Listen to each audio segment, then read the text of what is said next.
এটা নিয়ে ভয় পাওয়ার কোনো কারণ নেই। কিছু কিছু ক্ষেত্রে যাদের কোমরবিডিটিস আছে,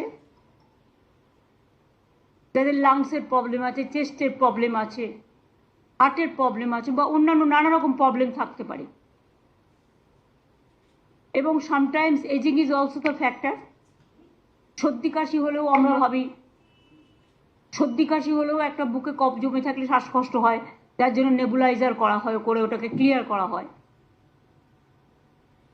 তারা ডাক্তার দেখান, ট্রিটমেন্ট করুন। সরকার আপনাদের সাথে সবসময় ছিল, আছে, থাকবে। চেষ্টা করুন সরকারি হাসপাতালে চিকিৎসা করার, তাহলে আপনাদের আননেসেসারিলি কোনো একটা অসুখের নামে বেশি টাকা খরচ হবে না। যা সত্যি প্রয়োজন, তাকে যা যা দেওয়া দরকার সব কিছুই সরকারি হাসপাতালে আছে। আমরা নিজেদের ইন্টারেস্টে নিজেরা মিটিংটা করলাম, যাতে ফার্দার যদি কখনো সেরকম পরিস্থিতি হয় তখন আমরা যেন প্রস্তুতিটা রেখে দিতে পারি, যাতে কোনো অসুবিধে লোকের না হয়।